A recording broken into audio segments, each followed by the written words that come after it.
Let's see how those charts are looking. US dollar, Canadian dollar, back down it comes. There's the divergence trade.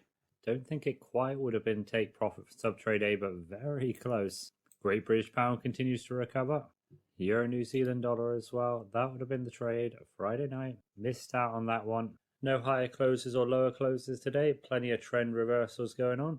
Missed out on a couple potential divergent trades that'll be looking good, but that's the price you pay for being patient. Back tomorrow. Day 27. Are those trend reversals still going on, or do we got ourselves any higher or lower closes? Let's find out. Looking like some of them are still reversing. Don't want to get in on any New Zealand dollar trades tonight, even if any did pop up. Interest rate decision in just a few hours' time, meaning a lot of volatility on the charts for them to come.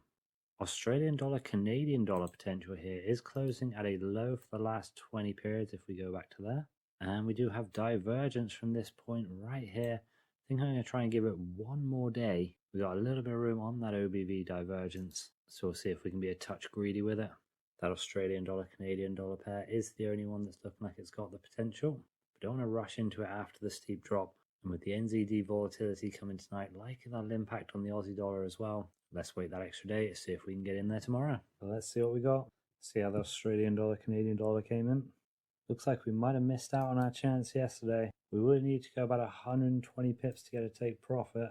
If we were in the trade from here, be about just over half the way there, but would have certainly been in profit. Euro Aussie, which gave a near divergence yesterday, that's come down too. Same for the pound New Zealand dollar, but no higher closes or lower closes for the day. We keep waiting.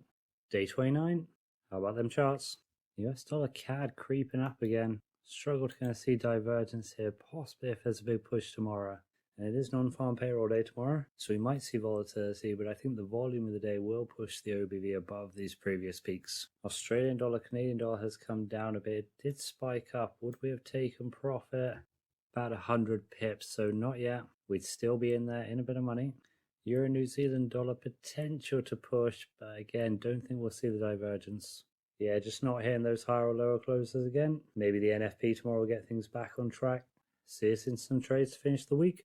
Doesn't seem likely, but hey, we'll be here to see. Day number 30, the end of the week. That non-farm payrolls report from the US did come in pretty strong. Jobs market hanging in there, 263,000 jobs added. That was against a forecast of about 33,000. With the labour market remaining strong, does mean more likely that the Fed will continue to have to pile on the pressure with the higher interest rate rises. 75 basis points looking the way again. Still much could happen between now and the next meeting. So we might therefore see the dollar strengthening, but let's find out for ourselves and see if we can get a trade to close out the week.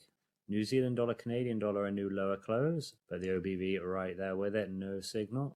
Dollar hasn't pushed as much as we thought. We are seeing it down just a touch against the Canadian dollar. Same against the euro. It's pushed a little bit, but maybe not as much as we would have thought. New Zealand dollar, US dollar, that has dropped, but not to a lower close. Still just shy. We might have one more day on Monday to see if we can get a lower close without having it beneath this previous trough down here. We do want to keep the divergence, so any more than one day, and it will certainly be gone. Still not much of promise for the divergence. This is our second week now without getting a new trade entry signal.